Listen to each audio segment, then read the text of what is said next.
कृपया चैनल को सब्सक्राइब करें। धन्यवाद।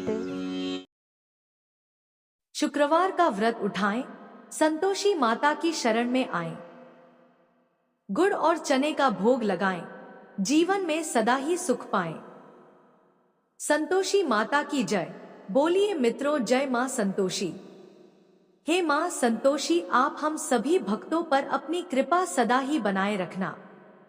मित्रों, संतोषी माता के चरण कमलों का ध्यान करते हुए सुनते हैं शुक्रवार व्रत की बहुत ही सुंदर कथा।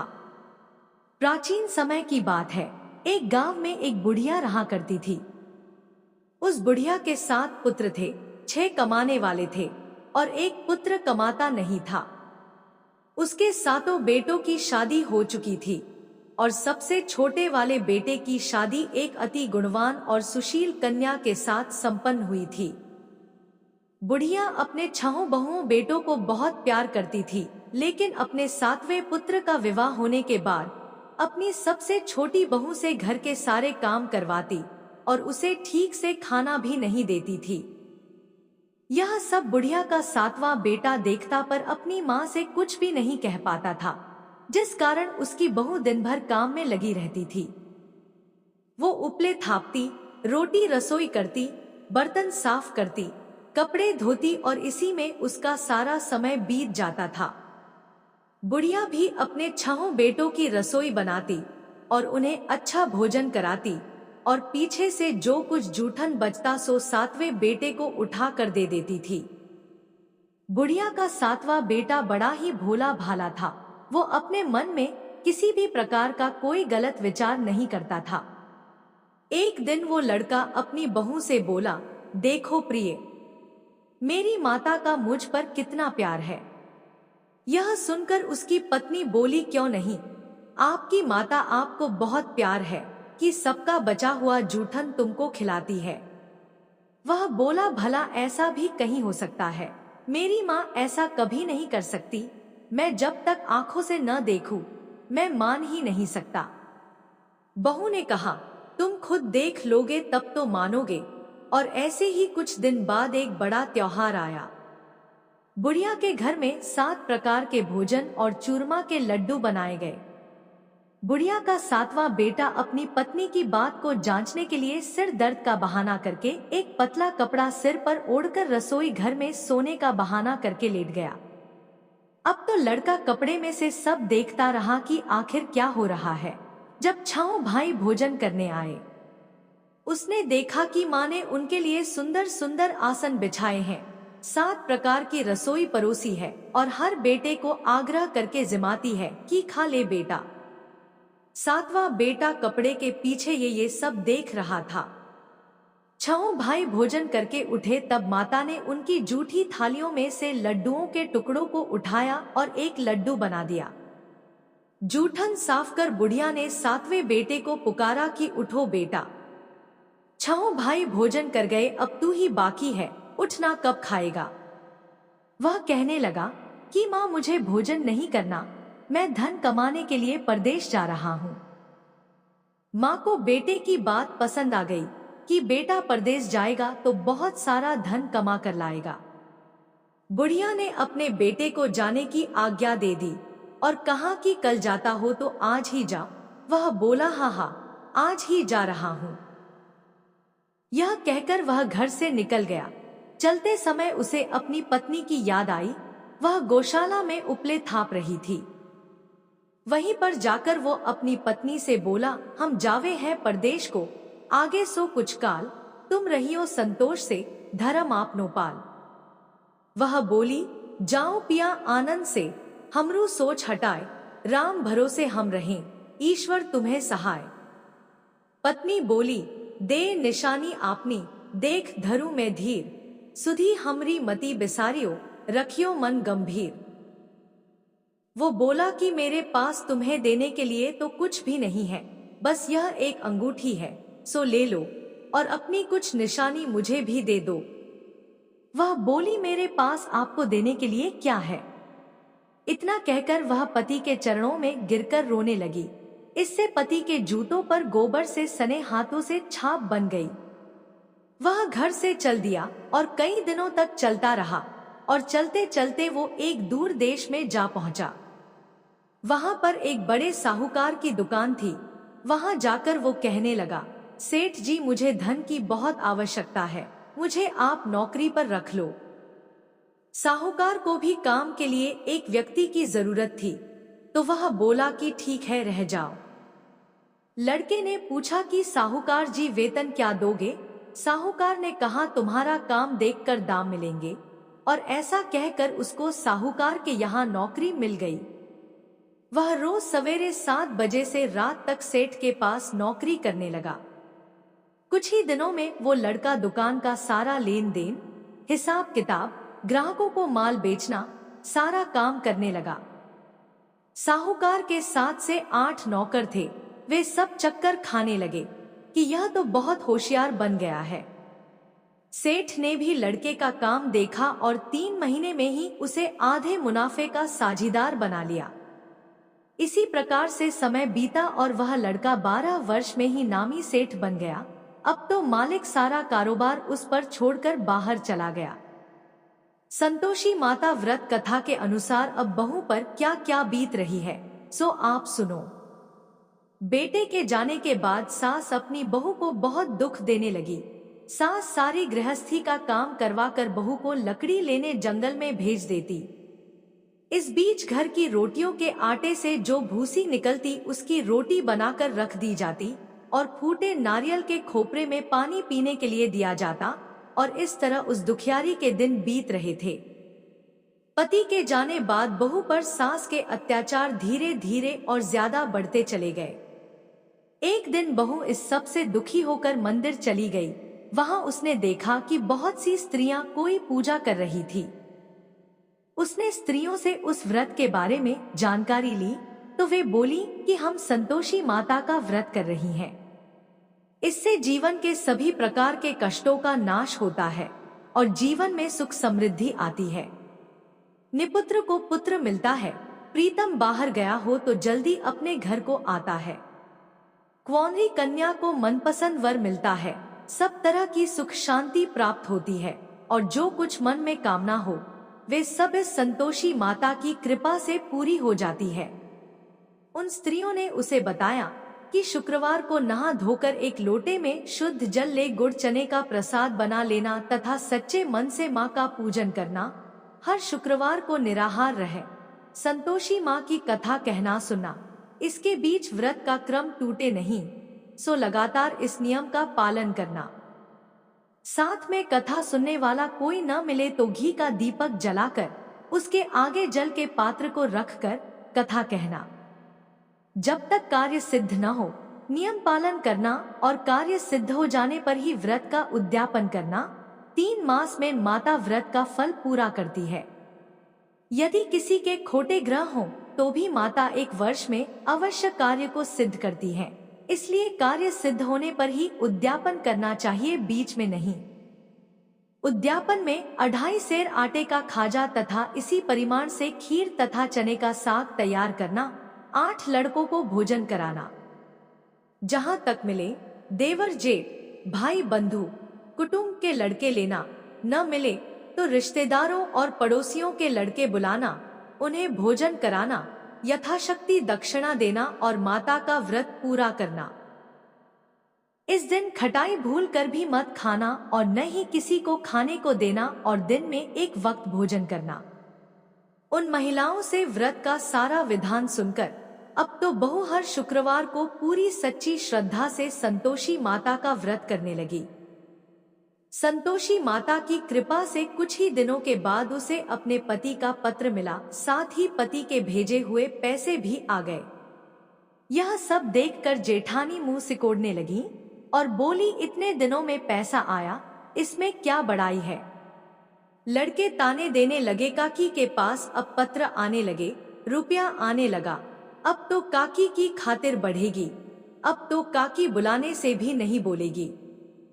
बेचारी सरलता से कहती, भैया पत्र आवे, रुपया आवे तो हम सबके लिए अच्छा है।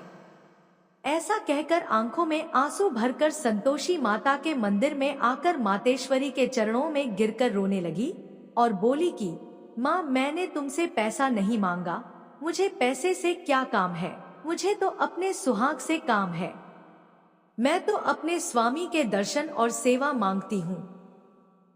तब माता ने प्रसन्न होकर कहा, जा बेटी, तेरा स्वामी बहुत जल्दी तेरे पास आएगा। यह सुनकर वह खुशी से बावली हो गई और घर में जा काम करने लगी। अब संतोषी माँ विचार करने लगी कि इस भोली भाली पुत्री से मैंने कह तो दिया तेरा पति आएगा, पर कहां से? वह तो स्वप्न में भी इसे याद नहीं करता, उसे याद दिलाने मुझे जाना पड़ेगा। इस तरह माता बुढ़िया के बेटे के पास स्वप्न में प्रकट होकर कहने लगी, साहूकार के बेटे, सोता है या जागता है? वह बोला, माता, सोता भी नहीं हूँ, जागता भी नहीं हूँ, बीच में ही हूँ, कहो क्या आ गया है? माँ कहने लगी, तेरा घर बार कुछ है या नहीं? वह बोला, मेरा सब कुछ है माता, माँ बाप, भाई बहन, बहू, क्या कमी है? माँ बोली, पुत्र, तेरी स्त्री घोर कष्ट उठा रही है, माँ बाप उसे दुख दे रहे हैं, वह तेरे लिए तरस रही है, तू उसकी सुधि ले। वह बोला, हाँ माता, यह तो मुझे मालूम है, परंतु मैं जाऊं तो जाऊं कैसे? परदेश की बात है, लेन देन का कोई हिसाब नहीं, कोई जाने का रास्ता नजर नहीं आता, मैं कैसे चला जाऊं?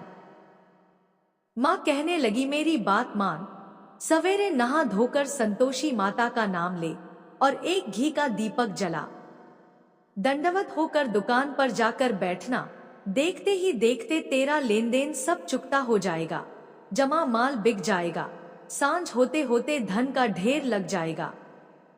जब सवेरे उठकर उसने लोगों से अपने सपने की बात कही तो वे सब उसकी बात अनसुनी कर खिल्ली उड़ाने लगे कि कहीं सपने भी सच होते हैं। पर एक बूढ़ा बोला, देख भाई, मेरी बात मान, इस प्रकार साथ झूठ करने के बदले देवता ने जैसा कहा है वैसा ही करने में तेरा क्या जाता है? वह बूढ़े की बात मान, स्नान कर संतोषी माँ को दंडवत कर घी का दीपक जला, दुकान पर जा बैठा। थोड़ी देर में वह क्या देखता है कि देने वाले रुपया लाए, लेने वाले हिसाब लेने लगे, कोटे से भरे सामानों के खरीदार नकद दाम में सौदा करने लगे, शाम तक धन का ढेर लग गया। माता का चमत्कार देख प्रसन्न होकर मन में माता का नाम लेकर अपने घर ले जाने के लिए गहना कपड़ा खरीदने लगा और वहां के काम से निपटकर वह घर को रवाना हुआ। वहां बहू बेचारी जंगल में लकड़ी लेने जाती है, लौटते वक्त माँ के मंदिर पर विश्राम करती है। वह तो उसका रोजाना रुकने का स्थान था। दूर से धूल उड़ती देख वह माता से पूछती है, हे माता, यह धूल कैसी उड़ रही है? माँ कहती है, हे पुत्री, तेरा पति आ रहा है। अब तू ऐसा कर, लकड़ियों के 3 बोझ बना ला, एक नदी किनारे रख, दूसरा मेरे मंदिर पर और तीसरा अपने सिर पर रख। तेरे पति को लकड़ी का गट्ठा देखकर मोह पैदा होगा, वह वहां रुकेगा, नाश्ता पानी बना खाकर माँ से मिलने जाएगा। तब तू लकड़ियों का बोझ उठाकर घर जाना और बीच चौक में गट्ठा डालकर 3 आवाजें जोर से लगाना, लो सासू जी, लकड़ियों का गट्ठा लो, भूसी की रोटी दो और नारियल के खोपरे में पानी दो, आज कौन मेहमान आया है? माता की बात सुन बहू, बहुत अच्छा माता कहकर प्रसन्न होकर लकड़ियों के 3 गड्ढे ले आई। एक नदी तट पर, एक माता के मंदिर पर रखा और एक सिर पर रखा। इतने में ही वहां एक मुसाफिर आ पहुंचा। सूखी लकड़ी देख उसकी इच्छा हुई कि अब यहीं विश्राम करे और भोजन बना खाकर गांव जाए, और इस प्रकार भोजन बना विश्राम कर वह गांव को गया। वो घर में सबसे प्रेम से मिला और उसी समय बहू सिर पर लकड़ी का गट्ठा लिए घर में आती है। लकड़ी का भारी बोझ आंगन में डाल, जोर से 3 आवाज देती है, लो सासू जी, लकड़ी का गट्ठा लो, भूसी की रोटी दो, नारियल के खोपरे में पानी दो। यह सुनकर सास बाहर आ गई। अपने दिए हुए कष्टों को भुलाते हुए कहती है, बहू ऐसा क्यों कहती है? तेरा मालिक, तेरा पति आया है, आ बैठ, मीठा भात खा, भोजन कर, कपड़े गहने पहन। इतने में आवाज सुन उसका स्वामी बाहर आता है और अपनी अंगूठी देख व्याकुल हो माँ से पूछता है, माँ यह कौन है? माँ कहती है, बेटा यह तेरी बहू है। आज 12 वर्ष हो गए तू जब से गया है, तब से सारे गांव में जानवर की तरह भटकती फिरती है। कामकाज घर का कुछ करती नहीं, 4 समय आकर खा जाती है। अब तुझे देखकर भूसी की रोटी और नारियल के खोपरे में पानी मांगती है। वह लज्जित हो बोला, ठीक है माँ, मैंने इसे भी देखा है और तुम्हें भी देखा है। अब मुझे दूसरे घर की चाबी दो तो उसमें ही रहूंगा। तब माँ बोली, ठीक है बेटा, तेरी जैसी मर्जी। इतना कहकर चाबी का गुच्छा पटक दिया। उसने चाबी लेकर दूसरे कमरे में, जो तीसरी मंजिल के ऊपर था, खोलकर सारा सामान जमाया और एक दिन में ही वहां राजा के महल जैसा ठाट बाट बन गया। अब क्या था, वे दोनों पति पत्नी सुखपूर्वक रहने लगे और इतने में अगला शुक्रवार आया। बहू ने अपने पति से कहा कि मुझे माता का उद्यापन करना है। पति बोला, बहुत अच्छा, खुशी से करो, और वह तुरंत ही उद्यापन की तैयारी करने लगी। जेठ के लड़कों को भोजन के लिए कहने गई। उसने मंजूर किया, परंतु पीछे जेठानी अपने बच्चों को सिखलाती है, देखो रे, भोजन के समय सब लोग खटाई मांगना, जिससे उसका उद्यापन पूरा न हो। लड़के जीमने आए, खीर पेट भरकर खाई, परंतु याद आते ही कहने लगे, हमें कुछ खटाई दो, खीर खाना हमें भाता नहीं, देखकर अरुचि होती है। बहू कहने लगी, खटाई किसी को नहीं दी जाएगी, यह तो संतोषी माता का प्रसाद है। लड़के तुरंत उठ खड़े हुए, बोले, चाची पैसा लाओ। भोली बहू कुछ जानती नहीं थी, सो उन्हें पैसे दे दिए। लड़के उसी समय जा करके इमली ला खाने लगे और यह देखकर बहू पर माताजी ने कोप किया। माता के क्रोध से राजा के दूत उसके पति को पकड़ कर ले गए और जेल में बंद कर दिया। इस सब से जेठ जेठानी बहू को खोटे वचन कहने लगे कि लूट लूट कर धन इकट्ठा करके लाया था, सो राजा के दूत पकड़ कर ले गए। चोर को अब सब मालूम पड़ जाएगा, जब जेल की हवा खाएगा तो।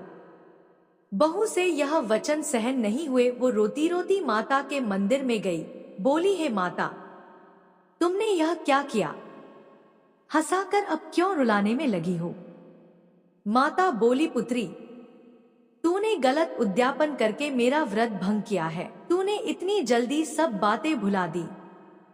वह कहने लगी, माता, भूली तो नहीं हूँ, न कुछ अपराध किया है, मुझे तो लड़कों ने भूल में डाल दिया।